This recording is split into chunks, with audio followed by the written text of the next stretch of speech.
আমেরিকার সাথে কোনো আলোচনা নয়, সাফ জানিয়েছে ইরান। হরমুজ নিয়ে ওমানের সাথে বৈঠক, ট্রাম্পকে কেন পাত্তাই দিচ্ছে না খামেনির দেশ। সবচেয়ে আধুনিক প্রযুক্তি দিয়েও মোস্তফা খামেনির খোঁজ পাচ্ছে না আমেরিকা ও ইসরায়েল। কোন কৌশলে ধরাছোঁয়ার বাইরে ইরানের সর্বোচ্চ নেতা। ব্যাপক রক্তপাত আর সহিংসতায় উত্তাল পাকিস্তানের আজাদ কাশ্মীর, নির্বাচনী সংঘর্ষের পেছনে ভারতকে কেন দায়ী করা হলো। আসসালামু আলাইকুম, দেখছিলেন Bangla vision world news headline. Iran দ্বিতীয় বিশ্বযুদ্ধের পর সবচেয়ে ভয়ঙ্কর হামলার হাত থেকে বেঁচে গেল বলে দম্ভের সাথে দাবি করেছেন আমেরিকার প্রেসিডেন্ট ডোনাল্ড ট্রাম্প। বলেন, যুদ্ধ বন্ধে আলোচনা শুরু হচ্ছে। তবে তার এই দাবি নাকচ করে ইরান সাফ জানিয়ে দিয়েছে, যুদ্ধ বন্ধে আমেরিকার সাথে আলোচনার কোনো পরিকল্পনা নেই তাদের। তবে হরমুজ ইস্যুতে ওমানের সাথে তেহরানের আলোচনা চলছে। বিশ্লেষকরা বলছেন, তেল আবিবকে অন্ধকারে রেখে হলেও তেহরানের সাথে মিটমাট করতে মরিয়া ট্রাম্প। কিন্তু কেন? হরমুজ প্রণালী নিয়ন্ত্রণের প্রশ্নে তেহরান ছাড় না দিতে অনড় থাকায় আদৌ কি হবে কোনো শান্তি আলোচনা? কি বলছেন বিশ্লেষকরা? মেহরাব হোসাইন খানের ডেস্ক রিপোর্ট। ২৮ ফেব্রুয়ারি ইরানের সর্বোচ্চ ধর্মীয় নেতা আয়াতুল্লাহ আলী খামেনিকে হত্যার মধ্য দিয়ে শুরু। এরপর গত ৬ মাস ধরে চলছে যুক্তরাষ্ট্র ইরান পাল্টাপাল্টি হামলা। এর মধ্যেই কয়েক দফায় দুই পক্ষের শান্তি সমঝোতা আর যুদ্ধবিরতি হলেও স্থায়িত্বকাল ছিল খুবই স্বল্প। আবার শুরু হয়েছে যুদ্ধ থামিয়ে শান্তি প্রতিষ্ঠার দুতেয়ালি। মূলত মার্কিন বাহিনীর অস্ত্রের ভাণ্ডারে টান পড়ার খবর ফাঁস আর ইরানের পক্ষ থেকে নজিরবিহীন পাল্টা হামলার হুমকির পরপরই শান্তি প্রতিষ্ঠার গুরুত্ব বুঝতে পেরে সুশীল বক্তব্য দিতে শুরু করেছেন মার্কিন প্রেসিডেন্ট ডোনাল্ড ট্রাম্প। ইরানের মানুষ হত্যার দৃশ্য আর দেখতে চান না, এসবে আগ্রহ নেই। ইদানিং এমন কথাও বলে বেড়াচ্ছেন তিনি। এসব কি শুধুই কথার কথা? আলোচনা শুরু হচ্ছে কবে? পরম মিত্র ইসরায়েলকে নাখোশ করে এগোতে পারবেন কি ট্রাম্প? তিনটি প্রধান পক্ষ হামলা থামানোর অনুরোধ করেছে। সত্যি বলতে ইরানও খুব জোরালো অনুরোধ করেছিল। তেহরান বলেছে তারা এখনই চুক্তি করতে চায়। আমি জানি না তারা কি বলে, কারণ অনেক সময় তারা আমাকে এক কথা বলে আর বাইরে বলে ভিন্ন কথা। দ্বিতীয় বিশ্বযুদ্ধের পর সবচেয়ে বড় সামরিক অভিযানের পরিকল্পনা ছিল, যা তাদের জন্য খুবই দুর্যোগপূর্ণ হতো। সত্যি বলতে কি সৌদি আরবও চায়নি এমন হোক। শান্তির খোঁজে ইরান ওয়াশিংটনের মধ্যস্থতা এবারও ব্যর্থ হলে ভয়াবহ হামলায় ফেরার ইঙ্গিতও দিয়ে রেখেছেন প্রেসিডেন্ট ট্রাম্প। শান্তি আলোচনা নিয়ে ট্রাম্পের একতরফা দাবি অস্বীকার করে তেহরান জানিয়েছে, যুদ্ধ থামাতে কোনো অনুরোধই করা হয়নি। ইরানের পার্লামেন্টের জাতীয় নিরাপত্তা কমিশনের মুখপাত্র ও আইন প্রণেতা হাসান ঘাশাভি জানিয়েছেন, গত জুনে যুক্তরাষ্ট্র ও ইরানের মধ্যে সই হওয়া সমঝোতা স্মারক পুনরুজ্জীবিত করার চেষ্টা করছেন মধ্যস্থতাকারীরা। ইরানের প্রেসিডেন্ট পেজেশকিয়ানও এই সমঝোতা স্মারকের শর্তগুলো মানার বিষয়ে গুরুত্ব আরোপ করেছেন। জনগণকে আশ্বস্ত করে সামাজিক মাধ্যমে তিনি লিখেছেন, স্বাক্ষরিত প্রতিশ্রুতিগুলো মেনে চলার জন্য শত্রুপক্ষকে বাধ্য করা হবে। এবারও আলোচনার বগির লাইনে ওঠার আগেই টানাপোড়েন শুরু হয়েছে হরমুজ প্রণালীর নিয়ন্ত্রণ নিয়ে। যুক্তরাষ্ট্রকে পাশ কাটিয়ে এরই মধ্যে ওমানের সাথে সমঝোতার কথা জানিয়েছেন ইরানের পররাষ্ট্র মন্ত্রণালয়ের মুখপাত্র ইসমাইল বাঘাই। তিনি জানিয়েছেন, উভয় পক্ষের কাছে গ্রহণযোগ্য হবে এমন একটি সমঝোতা হয়েছে। এটি উত্তর বা দক্ষিণ দিকের পথ হবে না, এটি এমন এক পথ হবে যা উভয় পক্ষের সার্বভৌম অধিকারকে সম্মান করবে আর জাতীয় স্বার্থ ও নিরাপত্তা সুরক্ষিত রাখবে। অবশ্য এখানে একটি কিন্তু রেখে দিয়েছেন বাঘাই। বলেছেন, এ ধরনের সমঝোতার অর্থ এই নয় যে হরমুজ প্রণালীটি আবার খুলে দেয়া হচ্ছে। বর্তমানে আমেরিকার সাথে আমাদের কোনো আলোচনা চলছে না, আলোচনা হচ্ছে ওমানের সাথে। যেমনটা আমি বলেছি, আগামী দিনগুলোতে বিদেশ থেকে আসা কোনো প্রতিনিধি দলকে আতিথেয়তা দেওয়ার কোনো কর্মসূচি আমাদের নেই। আবার আমাদের নিজেদেরও কোথাও আতিথেয়তা নেওয়ার কোনো পরিকল্পনা নেই। তাঁর এই মন্তব্যে ইরানের সাথে ট্রাম্পের সমঝোতার আলোচনার জোরালো দাবি প্রশ্নের মুখে ফেলে দিয়েছে। তেহরান আবারও স্পষ্ট জানিয়ে দিয়েছে, হরমুজে অচলাবস্থার দায় একমাত্র যুক্তরাষ্ট্র আর ইসরায়েলের, অন্য কোনো দেশের না। হরমুজ প্রণালী খুলে দেয়া হয়েছে বিভিন্ন গণমাধ্যমে প্রকাশিত এমন খবরও ভিত্তিহীন বলে উড়িয়ে দিয়েছে তেহরান। এদিকে আমেরিকার ঘনিষ্ঠ মিত্র ইসরায়েল ছাড়াও একাধিক গণমাধ্যমের প্রতিবেদনে বলা হয়েছে, এবার ইরানে হামলা থামানো আর শান্তি আলোচনায় ফেরার সিদ্ধান্তটি ইসরায়েলকে ঘুণাক্ষরেও বুঝতে দেয়নি ট্রাম্প প্রশাসন। ইসরায়েলের প্রধানমন্ত্রী বেনিয়ামিন নেতানিয়াহু ওয়াশিংটন সফরে গিয়ে প্রেসিডেন্ট ট্রাম্পের সাথে মুখোমুখি বৈঠকের সপ্তাহ না যেতেই শান্তির পক্ষে বৈঠকে ঝাঁপিয়ে পড়ে ওয়াশিংটন, যা কোনোভাবেই হজম হচ্ছে না তেল আবিবের। ইসরায়েলের এক সরকারি কর্মকর্তা গণমাধ্যমে দেওয়া সাক্ষাৎকারে বলেছেন, ইরানের হামলা থামানোর বিষয়ে ট্রুথ সোশ্যালে ট্রাম্পের ঘোষণার সত্যতা নিয়ে সন্দেহ হচ্ছিল। আক্ষেপ প্রকাশ করে তিনি বলেছেন, এই বিষয়ে ইসরায়েলকে সম্পূর্ণ অন্ধকারে রেখেছেন মার্কিন প্রেসিডেন্ট। তাহলে কি ইরানের কাছে নাস্তানাবুদ হয়ে হুঁশ ফিরছে আমেরিকার? নীরবে একঘরে হয়ে পড়ছে কি ফিলিস্তিনে গণহত্যা চালানো Israel? Mehrab Hussain Khan, Bangla vision, news desk. ইরানের সর্বোচ্চ নেতা মুস্তফা খামেনির অবস্থান জানতে মরিয়া হয়ে মাঠে নেমেছে মার্কিন ইসরায়েলি গোয়েন্দা সংস্থা সিআইএ ও মোসাদ। স্যাটেলাইট, কৃত্রিম বুদ্ধিমত্তা ও অত্যাধুনিক সাইবার প্রযুক্তির সাহায্যও তার কোনো কুলকিনারা মিলছে না। তারপরও কেন খুঁজে পাচ্ছে না মুস্তফা খামেনিকে? কোন কৌশলে এখনও বেঁচে আছেন তিনি? হিজল জুবায়েরের ডেস্ক রিপোর্টে বিস্তারিত। পৃথিবীর সবচেয়ে শক্তিশালী গোয়েন্দা সংস্থাগুলোর সামনে এখন এক অভূতপূর্ব ধাঁধা ইরানের সর্বোচ্চ নেতা মুস্তফা খামেনি। স্যাটেলাইট, সাইবার নজরদারি, কৃত্রিম বুদ্ধিমত্তা সহ অত্যাধুনিক সব প্রযুক্তি হার মানছে তাকে খুঁজে বের করতে গিয়ে। 5 মাস হয়ে গেল তিনি জনসমক্ষে নেই, এমনকি ডিজিটাল কোনো মাধ্যমেও নেই তার উপস্থিতি। তাকে খুঁজে বের করার গোপন অভিযান নিয়ে আনুষ্ঠানিকভাবে কিছু না বললেও বর্তমানে ইসরায়েলের গোয়েন্দা সংস্থা মোসাদ ও যুক্তরাষ্ট্রের সিআইএর মূল তৎপরতাই এটি। কিন্তু হন্যে হয়ে সব চষে ফিরলেও কোনো লাভ হচ্ছে না।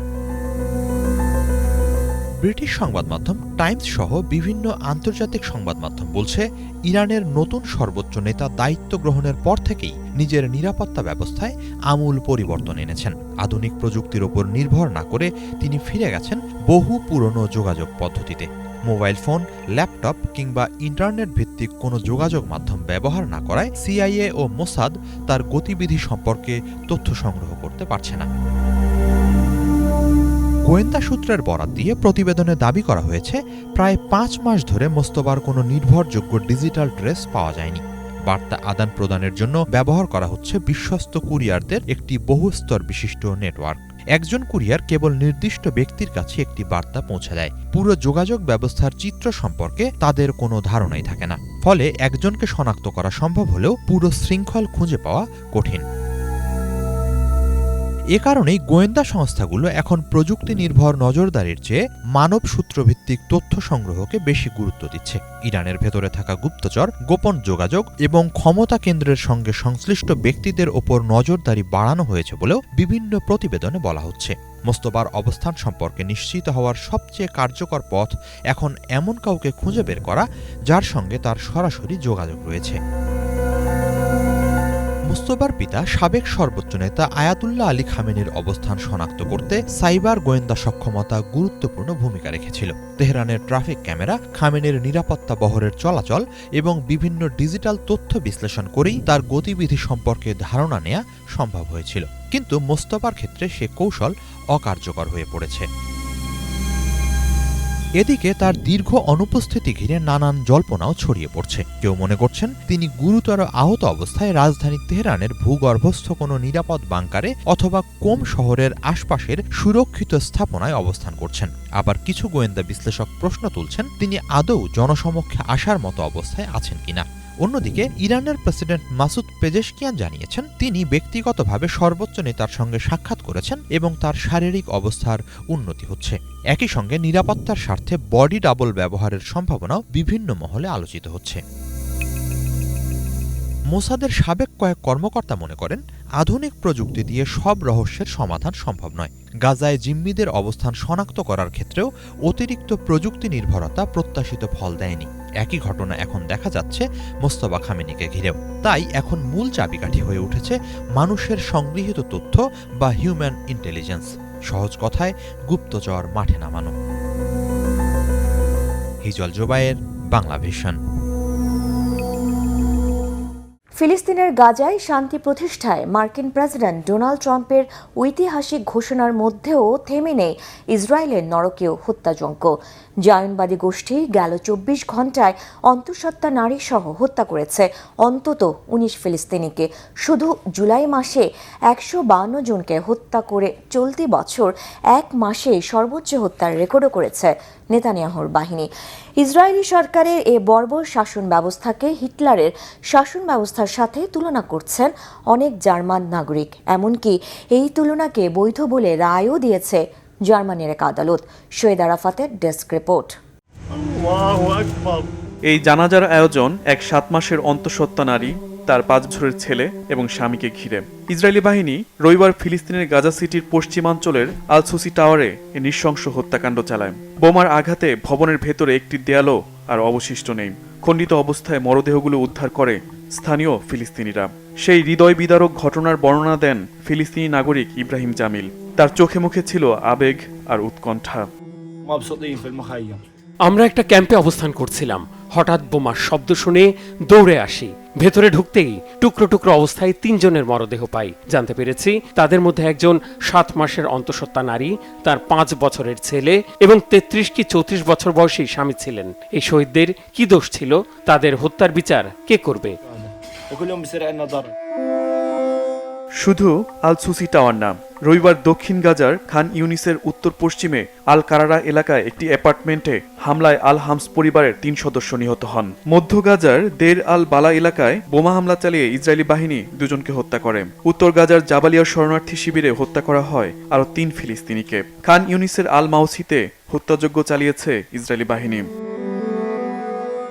শুধু জুলাই মাসেই 152 জন ফিলিস্তিনিকে হত্যা করেছে নেতানিয়াহু বাহিনী। 2026 সালে এক মাসে সর্বোচ্চ সংখ্যক ফিলিস্তিনি হত্যার রেকর্ড এটি। এছাড়া 2023 সালের অক্টোবরে ইসরায়েল হামাস সংঘাত শুরুর পর প্রায় 3 বছরে 73,000-এর বেশি ফিলিস্তিনিকে হত্যা করেছে নেতানিয়াহু বাহিনী। মার্কিন প্রেসিডেন্ট ডোনাল্ড ট্রাম্প গাজায় শান্তি ও নিরাপত্তা প্রতিষ্ঠার লক্ষ্যে ঐতিহাসিক এক পরিকল্পনার ঘোষণা দিয়েছেন, কিন্তু তার মধ্যেও থেমে নেই ইসরায়েলি বাহিনীর নির্বিচার হামলা। ডোনাল্ড ট্রাম্পের শান্তির আহ্বানে আর কোনো ভরসা পাচ্ছেন না সাধারণ ফিলিস্তিনিরা। মিথ্যাবাদী মার্কিন প্রেসিডেন্টকে হত্যার দায় নেয়ার দাবি জানায় অনেক নিরীহ ফিলিস্তিনি। ইসরায়েলি প্রধানমন্ত্রী বেনিয়ামিন নেতানিয়াহুর এ শাসন ব্যবস্থাকে হিটলারের স্বৈরাচারী শাসন ব্যবস্থার সাথে তুলনা করছেন জার্মান নাগরিকরা। এমনকি সেই তুলনাকে বৈধ বলে রায়ও দিয়েছেন এক জার্মান আদালত। সম্প্রতি পিউ রিসার্চ সেন্টারের এক জরিপে দেখা যায় ইতালি, নেদারল্যান্ডস, স্পেন সহ ইউরোপের প্রায় প্রতিটি দেশের নাগরিক ইসরায়েলের সামরিক পদক্ষেপের বিরুদ্ধে তীব্র প্রতিক্রিয়া জানিয়েছে। জরিপে অংশ নেয়া 36টি দেশের 67% প্রাপ্তবয়স্ক নাগরিক ইসরায়েলের প্রতি অনাস্থামূলক মনোভাব প্রকাশ করেছেন। Shahid Arafat, Bangla vision, news desk. এবার পাকিস্তান নিয়ন্ত্রিত আজাদ কাশ্মীরে ব্যাপক সহিংসতা আর রক্তপাতের জন্য ভারতের উগ্রপন্থীদের ইন্ধনকে দায়ী করেছে স্থানীয় প্রশাসন। ব্যাপক সহিংসতা, ব্যালট ছিনতাই আর ইন্টারনেট ব্ল্যাকআউটের মধ্য দিয়ে রবিবার শেষ হয় আজাদ কাশ্মীরের দ্বিতীয় পর্বের নির্বাচন। এই নির্বাচনে অর্ধেকের বেশি কেন্দ্রকে ঝুঁকিপূর্ণ ঘোষণা করা হয়েছিল। একদিকে সরকারের বিরুদ্ধে রাজনৈতিক হস্তক্ষেপ ও অবহেলার অভিযোগ, অন্যদিকে সহিংসতায় ভারতীয় উগ্রপন্থীদের ইন্ধন থাকার দাবি, সব মিলিয়ে চরম থমথমে পরিস্থিতি বিরাজ করছে পুরো অঞ্চল জুড়ে। হাফিজুল ইসলামের ডেস্ক রিপোর্টে বিস্তারিত।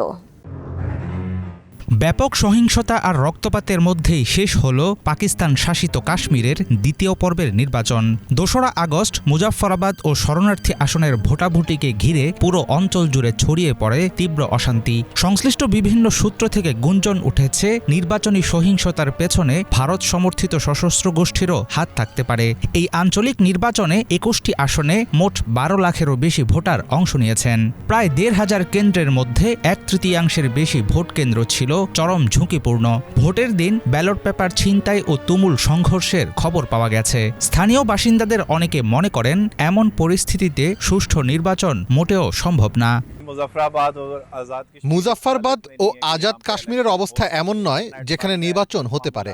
ইন্টারনেট বন্ধ রাখা হয়েছে এবং সাধারণ মানুষের দৈনন্দিন জীবনযাত্রা পুরোপুরি স্তব্ধ হয়ে গেছে। এই অবস্থায় আমার মনে হয় না যে নির্বাচন হওয়া উচিত। নিজের প্রতিনিধি বেছে নেওয়ার মাধ্যমে আপনি আপনার আগামী 5 বছর শাসকদের হাতে তুলে দিচ্ছেন। তাই অন্ততপক্ষে একটি অবাধ ও সুষ্ঠু নির্বাচন হওয়া উচিত। পাকিস্তান শাসিত আজাদ কাশ্মীরে 2026 সালের জুলাই ও আগস্ট মাস জুড়ে আইনসভা নির্বাচনকে কেন্দ্র করে নজিরবিহীন রাজনৈতিক সংকট, তীব্র বিক্ষোভ ও সহিংস পরিস্থিতি বিরাজ করছে। পাল্টা পদক্ষেপ হিসেবে পুরো আজাদ কাশ্মীর অঞ্চলে ইন্টারনেট বন্ধ করে দেয় প্রশাসন। 2023 সালে আত্মপ্রকাশ করা জয়েন্ট যৌথ আওয়ামী অ্যাকশন কমিটি নামের একটি প্রতিবাদী সংগঠন বিদ্যুতের উচ্চ মূল্য সহ নানা ক্ষোভকে নির্বাচনী সংস্কারের দাবিতে রূপ দিয়েছে। নির্বাচন ঘিরে কঠোর পদক্ষেপের পক্ষে যুক্তি হিসাবে প্রশাসনের দাবি, আন্দোলনকারীদের পেছনে ভারত সমর্থিত সশস্ত্র গোষ্ঠীর হাত রয়েছে। নিষিদ্ধ অ্যাকশন কমিটির নেতৃত্বে গত 2 মাস ধরে এই আন্দোলন চলছিল। আমার মনে হয় মানুষ যে ভোট বয়কট করছে তার প্রধান কারণই হলো এই অ্যাকশন কমিটি। কারণ অ্যাকশন কমিটির ওপর যে নিপীড়ন ও অত্যাচার চালানো হয়েছে তার জন্য সাধারণ মানুষের মনে তাদের প্রতি সহানুভূতি তৈরি হয়েছে। আজাদ কাশ্মীরের রাজনৈতিক স্বায়ত্তশাসন ও স্থানীয় প্রশাসনের উপর কেন্দ্রীয় সরকারের হস্তক্ষেপ নিয়ে ক্ষোভ বহুদিনের পুরনো। এই অঞ্চলের স্বায়ত্তশাসনের সমর্থকেরা দীর্ঘদিন ধরে ইসলামাবাদের বিরুদ্ধে রাজনৈতিক হস্তক্ষেপ ও অর্থনৈতিক অবহেলার অভিযোগ তুলে আসছেন। জালিয়াতির বড় অভিযোগ তুলে এবারের নির্বাচনী প্রক্রিয়া বয়কট করেছে মূলধারার বিরোধী দলগুলো। এমন থমথমে পরিবেশের মধ্যেই আগামী 10ই আগস্ট পুঞ্চ বিভাগে হতে যাচ্ছে নির্বাচনের তৃতীয় ও চূড়ান্ত ধাপ। হাফিজুল ইসলাম, বাংলা ভিশন। এদিকে পাকিস্তানের খাইবার পাখতুনখোয়া প্রদেশের একটি পুলিশ স্টেশনে আত্মঘাতী বোমা হামলায় 6 পুলিশ সহ অন্তত 19 জন নিহত হয়েছে। আহত হয়েছে আরও কমপক্ষে 34 জন। এই হামলার দায় স্বীকার করেছে নিষিদ্ধ ঘোষিত জঙ্গি সংগঠন তেহরিকি তালেবান পাকিস্তান টিটিপি। রবিবার প্রদেশটির সোয়াত শহরের কাবাল পুলিশ স্টেশনে সন্দেহজনক হামলাকারী ঢোকার চেষ্টা করলে দায়িত্বরত পুলিশ সদস্যরা তাকে বাধা দেয়। এতে হামলাকারী স্টেশনের গেটে গায়ে বাঁধা বোমার বিস্ফোরণ ঘটায়। হামলার পরপর হতাহতদের দ্রুত স্থানীয় হাসপাতালে নেওয়া হয়। আহতদের মধ্যে কয়েকজনের অবস্থা আশঙ্কাজনক। বিস্ফোরণের সময় থানার ঠিক বাইরে স্থানীয় নাগরিক সমাজ ও যুবকদের উদ্যোগে একটি সন্ত্রাস বিরোধী শান্তি সমাবেশ বা বিক্ষোভ চলছিল। হামলার পর আনুষ্ঠানিকভাবে এই ঘটনার দায় স্বীকার করেছে জঙ্গি গোষ্ঠী তেহরিকি তালেবান পাকিস্তান টিটিপি। পুলিশ ও নিরাপত্তা বাহিনীকে লক্ষ্য করে এই হামলা চালানো হয়েছিল বলে দাবি করেছে তারা। পাকিস্তানের প্রেসিডেন্ট আসিফ আলী জারদারি, প্রধানমন্ত্রী শাহবাজ শরীফ ও স্বরাষ্ট্রমন্ত্রী মহসিন নকভি একে কাপুরুষোচিত হামলা উল্লেখ করে এর তীব্র নিন্দা জানিয়েছেন। হামলাকারীর সহযোগীদের খুঁজে বের করতে পুরো এলাকা জুড়ে চিরুনি অভিযান চালাচ্ছে পুলিশ ও সেনাবাহিনী। ফিফা সভাপতি জিয়ান্নি ইনফান্তিনোর ওপর আনুষ্ঠানিকভাবে নিজেদের অনাস্থার কথা জানিয়েছে ইউরোপীয় ফুটবলের নিয়ন্ত্রক সংস্থা উয়েফা। সেই সাথে তাকে পদত্যাগের আহ্বানও জানিয়েছে সংস্থাটি। শুধু উয়েফা নয়, ফিফা সভাপতির ওপর চটেছেন যুক্তরাজ্যের প্রধানমন্ত্রীও। বিশ্লেষকদের অনেকে দাবি করছেন ফিফার বিতর্কিত বিনিয়োগ পরিকল্পনার বিষয়ে মার্কিন প্রেসিডেন্ট ডোনাল্ড ট্রাম্পের সাথে গোপন যোগসাজশ ছিল ইনফান্তিনোর। বিস্তারিত মীর ফজলে রাব্বির ডেস্ক রিপোর্টে। দীর্ঘ 1 দশক ধরে ফিফার সিংহাসন দখল রেখে অসীম প্রভাব আর ক্ষমতার দম্ভ দেখিয়েছেন জিয়ান্নি ইনফান্তিনো। কিন্তু বিশ্ব ফুটবলের এই শীর্ষ ব্যক্তিত্বই এখন ক্যারিয়ারের সবচেয়ে বড় অস্তিত্ব সংকটের মুখোমুখি। একের পর এক বিতর্কের ঝড়ে বাজতে শুরু করেছে তার বিদায় ঘণ্টা। ফিফা সভাপতি জিয়ান্নি ইনফান্তিনোর ওপর আনুষ্ঠানিকভাবে নিজেদের অনাস্থার কথা জানিয়েছে ইউরোপীয় ফুটবলের নিয়ন্ত্রক সংস্থা ইউএফা। শুধু তাই নয়, তাকে পদত্যাগের আহ্বানও জানিয়েছে সংস্থাটি। অন্যথায় জরুরি অনাস্থা ভোটের মাধ্যমে ইনফান্তিনোকে অপসারণের হুমকি দেওয়া হয়েছে। 1 আগস্ট এক প্রতিবেদনে ব্রিটিশ সংবাদ মাধ্যম দ্য টেলিগ্রাফ জানিয়েছে ইনফান্তিনো নিজ থেকে পদত্যাগ না করলে তার বিরুদ্ধে এই প্রস্তাব আনবে ইউএফা। ইউএফার 55টি দেশই এই সিদ্ধান্তকে সমর্থন করতে প্রস্তুত। ফিফার নিয়ম অনুযায়ী 43টি সদস্য দেশের সমর্থন পেলেই অনাস্থা প্রস্তাব আনা যাবে। ইতোমধ্যে ফিফা তাদের বিতর্কিত ফরওয়ার্ড এন্টারপ্রাইজ প্রকল্প বাতিল করার সিদ্ধান্ত নিয়েছে। কিন্তু সেই সিদ্ধান্তের পরও ফিফার নেতৃত্বের কড়া সমালোচনা করেছে ইউএফা। ইউএফার দাবি বিশ্বকাপ সহ বড় টুর্নামেন্টগুলোর বাণিজ্যিক স্বত্বের অংশ বেসরকারি বিনিয়োগকারীদের কাছে বিক্রি করার ব্যর্থ চেষ্টার মধ্য দিয়ে ফুটবল বিশ্বের আস্থা হারিয়েছেন ইনফান্তিনো। শুধু ইউএফা নয়, ফিফা সভাপতির উপর চটেছেন যুক্তরাজ্যের প্রধানমন্ত্রীও। ইনফান্তিনোর বিশ্বকাপের বাণিজ্যিকরণ পরিকল্পনার তীব্র সমালোচনা করে ব্রিটিশ প্রধানমন্ত্রী অ্যান্ডি বার্নহাম বলেন, ইনফান্তিনো ফুটবলের মতো সংস্থাকে নেতৃত্ব দেওয়ার জন্য অনুপযুক্ত এবং তার অবিলম্বে পদত্যাগ করা উচিত। এদিকে ৩৭ সদস্যের ফিফা কাউন্সিলের একটি অংশ ইনফান্তিনোর বিরুদ্ধে বিদ্রোহ করেছে। অন্তত ১৯ সদস্যের সমর্থন পেলে ২ সপ্তাহের মধ্যে জরুরি বৈঠক ডেকে ইনফান্তিনোকে পদত্যাগের আহ্বান জানাতে পারে ফিফা কাউন্সিল। এমন অবস্থায় ফিফার সভাপতি পদ ধরে রাখা ইনফান্তিনোর জন্য অনেক বড় একটি চ্যালেঞ্জ হয়ে উঠেছে। হারানো বিশ্বাসযোগ্যতা ফিরে পেতে তাকে অনেক কঠিন কিছু করতে হবে বলে মনে করছেন ফিফার এই সাবেক সভাপতি। উয়েফায় থাকার সময় জিয়ান্নি ইনফান্তিনো যখন আমার সাথে সভাগুলোতে অংশ নিতেন, তখন তিনি বেশ ভদ্র ও বিচক্ষণ একজন মানুষ ছিলেন। তবে ডোনাল্ড ট্রাম্পের ঘটনার পর আমার কাছে মনে হয় কাতার বিশ্বকাপের পর থেকে ক্ষমতার দাপট তার মাথায় চড়ে বসেছে। আর আমি সত্যিই বিশ্বাস করি যে বিনিয়োগ পরিকল্পনার বিষয়ে ডোনাল্ড ট্রাম্প এবং জিয়ান্নি ইনফান্তিনোর মধ্যে গোপন যোগসাজশ ছিল। নিঃসন্দেহে প্রচুর সংস্কারের কাজ বাকি রয়েছে। এখানে যা ঘটেছে তাতে সাধারণ ফুটবল সমর্থকেরা অতিষ্ঠ হয়ে উঠেছেন। তবুও সংস্কারের কি কাজ করা হয় তারা দেখার অপেক্ষায় আছেন। ফিফা প্রেসিডেন্টের পদটি অত্যন্ত উঁচু মর্যাদার। এখন তিনি যদি নিজের পদ ধরে রাখতে চান, তবে এই হাস্যকর প্রস্তাবের কারণে যে ক্ষতি হয়েছে তা মেরামতের কাজ তাকে দ্রুতই শুরু করতে হবে। সম্প্রতি ইনফান্তিনো একটি গোপন পরিকল্পনার অধীনে বিশ্বকাপের বাণিজ্যিক অধিকারের একাংশ বেসরকারি বিনিয়োগকারীদের কাছে প্রায় $4.2 বিলিয়ন বিক্রি করার উদ্যোগ নেন। ইউএফা ও সংশ্লিষ্ট সংস্থাগুলো এটিকে ফুটবল বিক্রি করার অপচেষ্টা এবং চরম অস্বচ্ছ সিদ্ধান্ত হিসাবে আখ্যায়িত করে।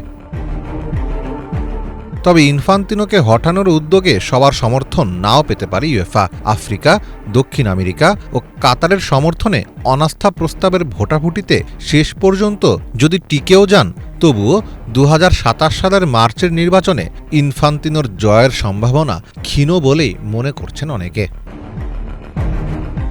মীর ফজলে রাব্বি, বাংলা ভিশন। এ ছিল আজকের মতো, সাথে থাকায় ধন্যবাদ।